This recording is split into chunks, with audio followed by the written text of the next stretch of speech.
que acontece quando Jesus voltar? Tipo, a Bíblia fala? Fala. O que acontece exatamente? Bom, em primeiro lugar, a Bíblia fala que será um acontecimento extraordinário. Ele virá nas nuvens do céu com poder e grande glória. Todos os anjos virão com ele.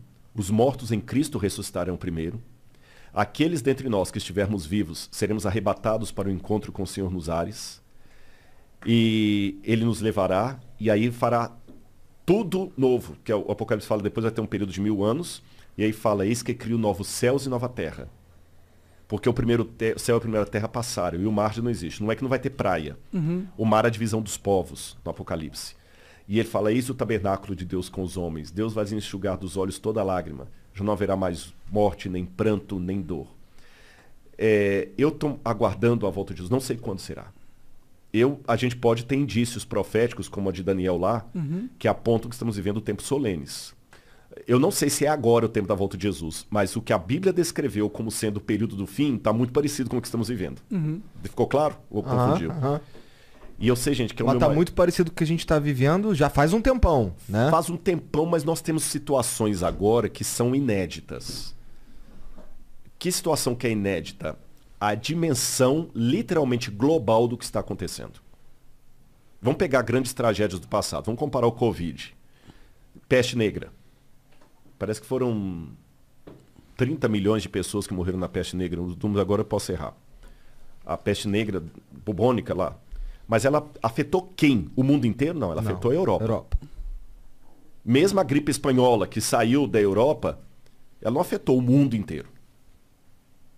Ou seja, nós estamos tendo agora uma pandemia que é literalmente uma pandemia. Você está entendendo? A pandemia é no mundo inteiro mesmo. Não é a pandemia que pegou a Ásia e um pedaço da África. Não é o Ebola. Sim. Agora, realmente. Outro detalhe. Aí eu teria que ter mais tempo para explorar, mas vou dar uns vislumbres assim, dá para o pessoal pegar.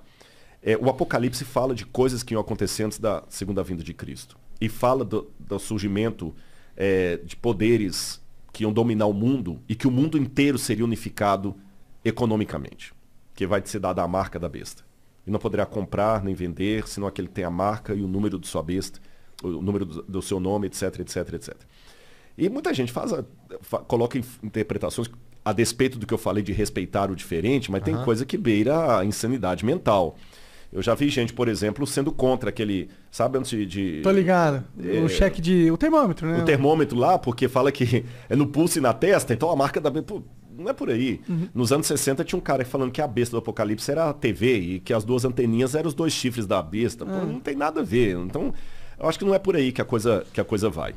Mas quando você faz um estudo da Bíblia mais sério, você vê que ali falava que ia chegar um tempo em que o mundo inteiro ia estar unificado economicamente. E que o mundo vai admitir a besta como a salvadora dos problemas do mundo inteiro. Então não pode ser uma Roma que dominou apenas Europa e África e Ásia. Não pode ser também uma Babilônia que pegou só o pedaço ali do Iraque, nem a Pérsia que pegou mais do Irã. O anticristo é um governo mundial, que vai ter um controle mundial. E muitas coisas que há décadas atrás eu não teria como responder para vocês, ainda que hipoteticamente, hoje que no campo das probabilidades eu tenho. O mundo hoje não precisa estar unificado em termos de países para que tenha um domínio mundial. Eu tenho consciência, gente, que o que eu estou falando está beirando muito a teoria da conspiração. Vai. Eu sei que está beirando. Mas, sabe, não se falsifica uma nota de $3. Por que não falsifica uma nota de $3? Que todo mundo sabe que isso não existe. Não existe. Você pode inventar uma nota de $3. Falsificar, não. Você só falsifica o que existe. E o que existe é muito parecido com o falso. Então, olha como é que nós estamos num grande conflito cósmico entre as forças do bem e do mal. E o bem não quer que o mal prevaleça. E a melhor maneira, às vezes, de confrontar o bem não é negando-o. É colocando uma coisa parecida. Mas que seja ridícula. Por isso que a Bíblia fala que nem sempre o inimigo das trevas, o príncipe das trevas, que ele vai apresentar preto no branco. Ele vai apresentar cinza. Porque pessoas vão fazer expulsão de demônios e que não são de Deus. Vão operar milagres e não são de Deus. Vão falar de Jesus e não são de Jesus. Então, por exemplo, vou dar um exemplo para vocês. Se a Bíblia é um livro sério, como eu estou falando, Mas chega o camarada e começa a fazer um monte de falcatrua. Tem um camarada na internet aí chamado Neuromágico. Não sei se vocês É brasileiro? Brasileiro. É um cara legal pra vocês trazerem aqui. Eu acho que ele é ateu, não sei, deduzo. Deduzo que ele é ateu. Ele fala de maneira respeitosa, mas ele duvida de tudo enquanto Ele é cético. É cético de tudo. Eu vejo bacana o canal dele ali e tudo e tal. Eu acho que ele é ateu, não tenho certeza. Mas ele pega, às vezes, alguns pastores que o camarada vai lá e fala assim, olha, eu tenho o dom do espírito. Né? Como é que eu sei? Eu sei aqui, ó. Igor. Tem algum Igor aqui? Aí você começa a levantar. Pois é, Igor. Saiba que hoje o Senhor vai te visitar. E começa a falar coisas. Tá me vindo aqui na minha mente a rua tal, tal, tal. Aí esse neuromágico mostra que depois desmascararam que era a mulher do cara que tava lá no Facebook Pesquisando. pegando os dados do Igor e passando no ponto para ele. Você tá entendendo? Ridículo. Aí ele desmascara. Aí o que acontece? Quando você vê um camarada que é pastor falando que faz isso pelo batismo com o Espírito Santo, é ridículo isso. O que acontece o dia que eu falar com você que o Espírito Santo me deu uma mensagem? Você vai achar que é o mesmo. Sim. Você está entendendo? Por isso que eu falei que eu sei que o que eu estou falando beira a teoria da conspiração. Sim. É porque a teoria da conspiração é uma contrafação do que vai acontecer justamente para parecer ridículo. É justamente para parecer ridículo. Porque até um tempo atrás, quando falava que o mundo... Olha, quando eu estava adolescente, quando eu entreguei meu coração a Jesus assim mesmo, eu estava com... sexta série, agora eu tenho que lembrar, não sei se era 13 anos, por aí, 13 anos. Tinha um professor lá do colégio que eu estudava, Colégio Sagrada Família, lá em Belo Horizonte. E ele era ateu, era comunista, mas na época ser comunista era uma coisa abjeta, porque o Brasil aí na época ainda estava saindo ainda da ditadura, entrando o Tancredo Neves que não deu certo, aí depois... Aí o que acontece? Ele riu. Quando eu fui lá pedir ele, porque eu falei com ele, professor, no sábado eu vou para a igreja, eu vou guardar o sábado. Ele riu, né? Aí ele falou, mas me explica esse negócio aí, como é que é? E eu, na minha inocência dos meus 13 anos, eu tinha estudado profecias bíblicas, comecei a vomitar um monte de coisa nele lá, mas como um menino de 13 anos. Não, você vai ver, porque o mundo vai se unificar e tudo mais. Ele deu uma gargalhada. Que ele falou assim, rapaz, nunca o mundo vai se unificar. Nunca. A União Soviética nunca vai deixar os Estados Unidos dominar e os Estados Unidos não vão deixar a União Soviética dominar. Nunca. Isso aí é bobagem. Cometeram coisa... Eu vou deixar você guardar o seu sábado, porque eu gosto de você, você é um bom aluno. Mas isso é ridículo. Então, eu lembro da gargalhada dele. Você tá entendendo? Nunca. A União Soviética não vai... Aí ele perguntou assim, então tá, me responde uma coisa, aí eu vou me converter para sua religião. Como é que a União Soviética vai acabar? E eu lembro que no alto dos meus 13 anos eu falei assim, professor, eu não sei. Mas eu sei que vai. Porque a Bíblia fala que o último governo do mundo não vai ser a União Soviética, ela vai ter... Se ela precisar cair, vai. E quando eu dei essa resposta, na verdade eu plagiei essa resposta, porque tem um livro chamado Mil Cairão ao Teu Lado, que conta a história de Hazel, que foi um camarada que na época de Hitler, ele não queria ir para a guerra, então ele foi na marra. Então ele levou um revólver de madeira para não dar um tiro, porque ele não queria matar ninguém. E ele estava no fronte com outro soldado alemão, ele era alemão. E o soldado, cara, Hitler vai dominar a Europa e vai dominar o mundo. E ele falou assim, Hitler não vai, não. Hazel, essa religião sua te fez ficar doido. Por que Hitler não vai dominar o mundo? Ali no fronte, com bala comendo para todo lado, ele pegou um caderninho e explicou aquela profecia de Daniel 2. Olha, da profecia de Daniel 2 falou da Babilônia, da Medopérsia, da Grécia, de Roma, e Roma dividida até o fim. Não tem espaço para o Reich na profecia. Então Hitler não vai dominar o mundo. E de fato o Hitler não dominou. No livro mostra lá. Então eu falei a mesma coisa. E ele falou, mas como é que Hitler não vai dominar? Nós estamos ganhando. Ele falou, não sei, mas não vai.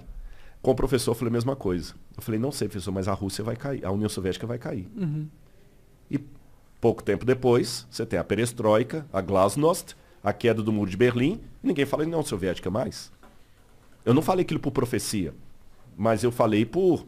Porque você acreditava que não era um momento que não tinha acabado ainda a profecia. Exatamente. E eu não sabia como, mas ia acontecer. Sim, então sim. hoje eu não tenho os detalhes. Mas eu tenho um mundo caminhando a passos largos para aquilo que o Apocalipse fala.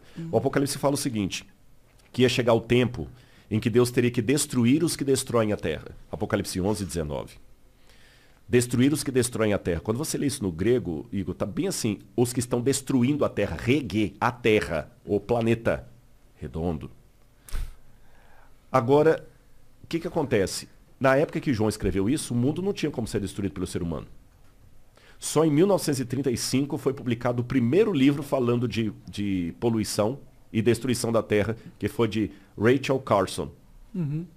O Apocalipse foi escrito no ano 97, 1935, faz a conta aí.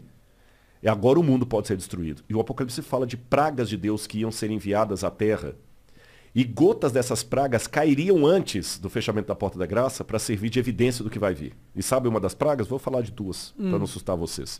São similares às pragas do Egito. Uma delas no Apocalipse fala o seguinte, que o anjo derramou sua taça sobre os rios e fontes d'água. E eles se tornaram como sangue de morto. E era complicado as pessoas beberem a água, porque elas estavam como sangue de morto. Como é que é o sangue de um morto?